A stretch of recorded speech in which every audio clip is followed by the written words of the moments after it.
membahas tentang sejarah air kaya hidrogen dan manfaatnya sebagai antioksidan terutama. Kemudian bagian kedua akan diuraikan tentang keunggulan hidrogen dibandingkan antioksidan lain di dunia kedokteran. Semoga bermanfaat.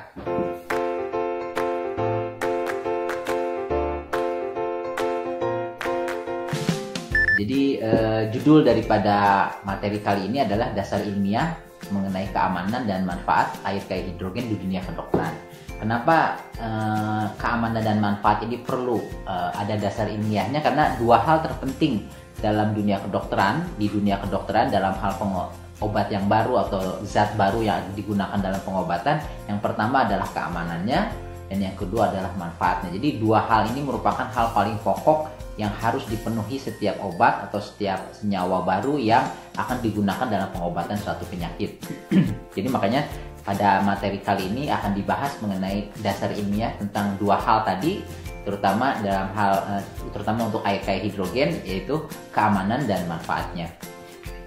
Nah, sebelum kita masuk ke mengenai manfaatnya di dunia kedokteran, sangat penting diketahui dan juga sangat menarik faktanya bahwa ternyata hidrogen ini merupakan senyawa yang sangat penting di alam semesta.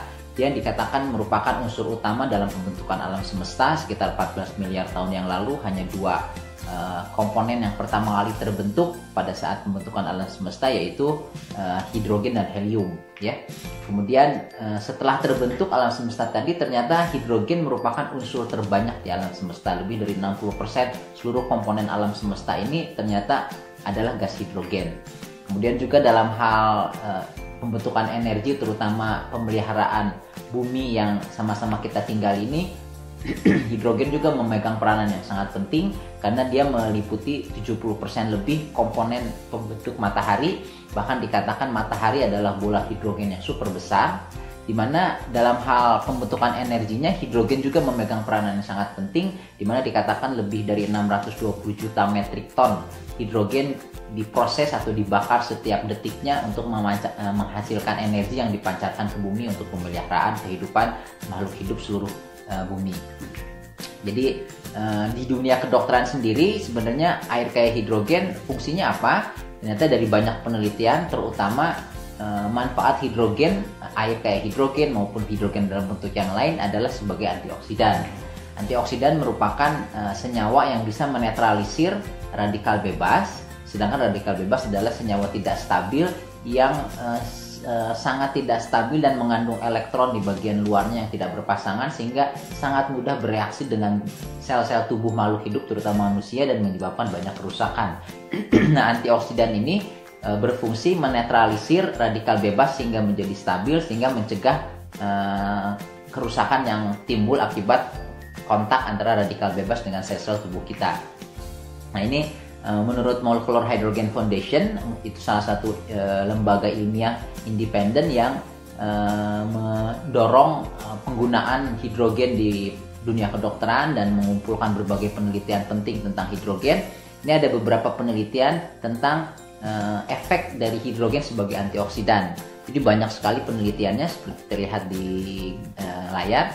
Secara umum ada banyak penelitiannya, kemudian juga penelitiannya pada diabetes, ya, dan sindroma metabolik. Sindroma metabolik itu merupakan salah satunya kelebihan berat badan atau obesitas, dislipidemi atau gangguan kolesterol, ya, dan pradiabetes atau prahipertensi juga, ya, diabetes atau penyakit gula darah. Kemudian di bidang oftalmologi atau mata dan otologi telinga, ini berbagai manfaat antioksidan untuk mata dan telinga. Kemudian juga di bidang neurologi, karena salah satu kelebihan dari hidrogen sebagai antioksidan, dia bisa menembus sawar darah otak sehingga merupakan antioksidan yang sangat efektif untuk berbagai penyakit neurologi atau kelainan saraf. Ini banyak sekali penelitiannya. Di bidang lain juga seperti pulmonologi, saluran nafas, reumatologi, rematik, dan berbagai penyakit autoimun dan berbagai bidang yang lain juga hidrogen ini banyak sekali penelitiannya yang menunjukkan bahwa hidrogen memiliki efek sebagai antioksidan. Nah, kenapa belakangan penggunaan hidrogen ini semakin gencar, semakin banyak di masyarakat? Ternyata karena peran daripada radikal bebas dan antioksidan dalam kesehatan kita maupun timbulnya penyakit ternyata sangat besar. Banyak sekali penelitian-penelitian yang membahas tentang peran dari radikal bebas, peran daripada antioksidan dalam timbulnya berbagai penyakit maupun mempertahankan kondisi tubuh yang tetap sehat. Jadi bahkan seorang ilmuwan besar, peneliti antioksidan terkemuka disebut Bapak Antioksidan, Profesor Lester Packer dari Amerika, mengatakan bahwa ilmuwan saat ini yakin bahwa radikal bebas berperan pada hampir semua jenis penyakit. Ya, jadi ini juga sangat penting. Kenapa? Karena radikal bebas ini mulai terbentuk di dalam tubuh kita setiap harinya dengan proses yang bernafas, yang menghirup oksigen ini terbentuk radikal bebas sepanjang hari di dalam tubuh kita. Jadi dikatakan ini ada artikel populer di New York Times tahun 1993 bahwa radikal bebas merupakan harga yang harus kita bayar dari proses bernafas kita. Kenapa? Karena oksigen yang kita hirup ini merupakan senyawa yang sangat reaktif, ya. Memang harus reaktif untuk bisa memproses berbagai makanan yang masuk ke dalam tubuh agar menjadi energi. Tapi kekurangannya karena sangat reaktif ini, oksigen dikatakan sangat mudah membentuk tipe radikal bebas yang paling penting dalam sistem hidup makhluk hidup, yaitu dikenal secara kolektif sebagai reaktif oksigen spesies atau ROS. Jadi radikal bebas itu banyak bentuknya, tapi yang paling penting dan paling banyak dalam peranannya dalam kerusakan berbagai penyakit itu adalah yang dibentuk oleh oksigen. Nah, disebut reaktif oksigen spesies. Nah, tubuh mempertahankan diri terhadap kerusakan akibat radikal bebas ini dengan dua cara, yaitu dengan membentuk antioksidan endogen, artinya dia bisa membentuk antioksidan sendiri dari dalam. Kemudian dia juga bisa memanfaatkan antioksigen dari luar, misalnya dari sayuran, buah-buahan, dan berbagai sumber antioksidan lain yang saat ini sudah banyak dalam bentuk suplemen, tablet, kapsul, dan sebagainya. Nah, jadi antioksidan itu ada yang endogen dari dalam tubuh maupun eksogen dari luar tubuh. Jadi itu yang hal sederhana yang dasar-dasar mengenai antioksidan tadi. Nah, pentingnya radikal bebas dan antioksidan ini bisa kita ilustrasikan dengan kenyataan bahwa orang-orang zaman dahulu, zaman-zaman purba, ya, itu tuh memiliki umur sampai ratusan tahun. Seperti misalnya di dalam Quran dan juga di dalam Bible, misalnya dalam Injil, bahwa misalnya Nabi Nuh itu dalam salah satu surat di Al-Quran dikatakan hidup di tengah kaumnya itu lebih dari 950 tahun. Artinya umurnya mungkin lebih dari 1000 tahun. Dan salah satu yang menjadi faktor kenapa bisa panjang umur adalah karena sangat sedikitnya radikal bebas pada zaman dahulu dibandingkan zaman sekarang. Sementara dengan semakin rusaknya bumi yang kita tempati ini, semakin banyaknya polusi, semakin banyaknya zat-zat yang berbahaya di berbagai sektor kehidupan, radikal bebas semakin banyak. Malah dikatakan kita tuh terpapar radikal bebas sejak bangun tidur sampai tidur lagi, sejak hari Senin sampai Minggu, dari Januari sampai Desember, dari anak kecil bahkan sampai punya anak, bahkan punya cucu lagi, kita terpapar seumur hidup dengan radikal bebas setiap hari dan sepanjang hari dengan berbagai komponen dari radikal bebas seperti di gambar ini, dari mulai asap rokok, asap kendaraan bermotor, polusi udara, radiasi dari handphone, radiasi komputer, kemudian makanan dengan pestisida, maka berbagai zat-zat pengawet yang biasa dikonsumsi sehari-hari, dan berbagai zat-zat lain yang dianggap yang sangat tidak stabil, yang termasuk dalam radikal bebas dan bisa menyebabkan berbagai kerusakan. Nah, pembentukan radikal bebas itu bisa sangat penting dan menyebabkan banyak penyakit. Salah satunya karena tidak hanya merusak sel dari luar atau organ dari luar, tapi dia bisa menyebabkan kerusakan sampai tingkat DNA atau aspek genetiknya. Jadi molekul yang penting dalam hal pewarisan keturunan, pewarisan sifat-sifat dari orang tua kepada anaknya. Jadi DNA yang terdapat di dalam inti sel itu bisa rusak oleh radikal bebas, dan bila terjadi kerusakan, maka terjadi kerusakan DNA yang akhirnya menyebabkan banyak sekali kerusakan. Kenapa? DNA ini ada di seluruh sel dari ujung kepala sampai ujung kaki, maka tidak mengherankan radikal bebas itu memang betul-betul berperan pada hampir semua jenis penyakit dari ujung kepala sampai ujung kaki, terutama penyakit-penyakit yang berhubungan dengan sistem pertahanan tubuh seperti kanker dan penyakit-penyakit autoimun.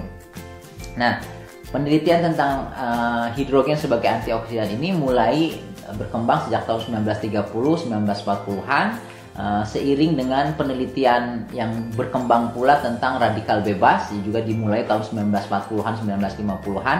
Itu dimulai dari penelitian para ilmuwan terhadap air-air ajaib yang ada di muka bumi yang disebut sebagai miracle water atau healing waters. Nah, air-air itu disebut di kedokteran sebagai functional water karena dia mempunyai fungsi khusus tambahan yang bermanfaat buat kesehatan, dan karena ternyata penelitian dari para ilmuwan menunjukkan bahwa air-air ajaib yang ada di muka bumi itu ternyata memiliki kemampuan menetralisir radikal bebas atau memiliki kemampuan sebagai antioksidan. Karena itu disebutnya istilah lain daripada air-air ajaib itu adalah disebut reduced water yang natural, alami, natural reduced water, karena reduced water airnya mampu menetralisir oksidasi yang terjadi akibat radikal bebas. Nah, penelitian ini misalnya contohnya penelitian di Cytoteknology tahun 2012 misalnya dikatakan bahwa air-air ajaib seperti Hita Tenryosui di Jepang, kemudian Nordenau di Jerman itu dikatakan memiliki potensi sebagai radikal bebas antioksidan karena dapat menetralisir reaktif oksigen spesies pada sel kultur percobaan. Kemudian ada juga penelitian bahwa air Hita Tenryosui di Jepang bisa melindungi tubuh terhadap stres oksidatif atau radikal bebas pada binatang percobaan. Kemudian penelitian lain juga menunjukkan natural reduced water, jadi air-air ajaib yang punya efek antioksidan itu seperti Hita Tenryosui dan Nordenau itu memiliki kemampuan menetralisir reaktif oksigen spesies atau radikal bebas yang paling penting dalam sistem tubuh manusia. Nah, jadi ini pembagiannya, ini functional water ini ada macam-macam. Yang punya efek antioksidan disebut reduced water. Reduced water ini ada dua tipe, yang natural, alami, misalnya Hita Tenryosui, Nordenau, dan salah satu yang paling terkenal di kita adalah di Indonesia adalah air Zam-Zam. Jadi air Zam-Zam juga termasuk air miracle waters atau healing waters yang banyak sekali orang, berjuta-juta orang di seluruh dunia minum air-air ajaib tadi termasuk air Zam-Zam dan memiliki banyak sekali manfaat kesehatan, sembuh dari berbagai penyakitnya dan menjadi lebih sehat.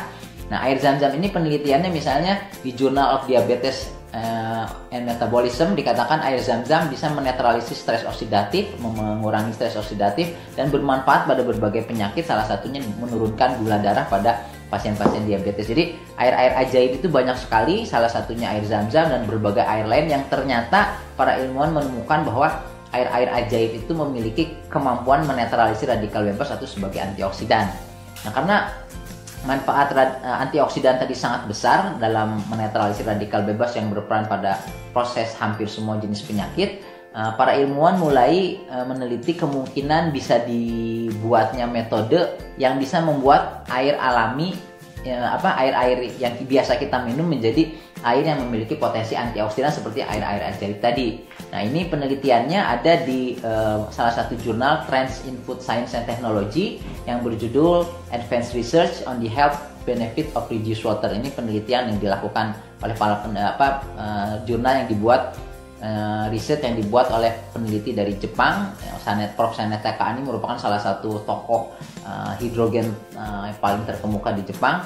Dikatakan bahwa di Jepang sendiri riset mengenai air fungsional, terutama reduced water, berkembang dengan sangat pesat. Nah, reduced water ini dikatakan ada dua tipe, seperti air reduced water yang natural, yang alami, dan air yang dibuat secara buatan atau secara elektrokimia.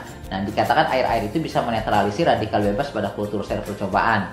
Nah, functional water yang buatan ini bisa diaktifasi dengan berbagai cara, ya. Nah, salah satu yang paling banyak digunakan dan sampai saat ini dan paling banyak diteliti adalah dengan cara elektrolisis. Karena itu dikatakan namanya electrolyzed reduced water atau electrolyzed water. Nah, ini jadi yang buatan ini macam-macam metodenya, ada magnetik mengaktifasinya itu, jadi mengubah air biasa jadi air yang punya potensi antioksidan itu ada macam-macam caranya, ada dengan magnetik, dengan radiasi, dengan kimiawi, dengan mineral. Tapi yang paling banyak digunakan adalah dengan proses yang namanya elektrolisis atau air yang disebut sebagai electrolyzed reduced water atau ERW. Jadi ERW ini merupakan proses sederhana sebenarnya menggunakan proses elektrolisis, artinya H2O atau air ini dipecah dengan proses elektrolisis menjadi H+ dan OH-. Kemudian nanti akan dihasilkan dipisahkan dalam dua kompartemen katoda dan anoda, dan akhirnya di kompartemen katoda ini akan dihasilkan air yang kaya akan hidrogen.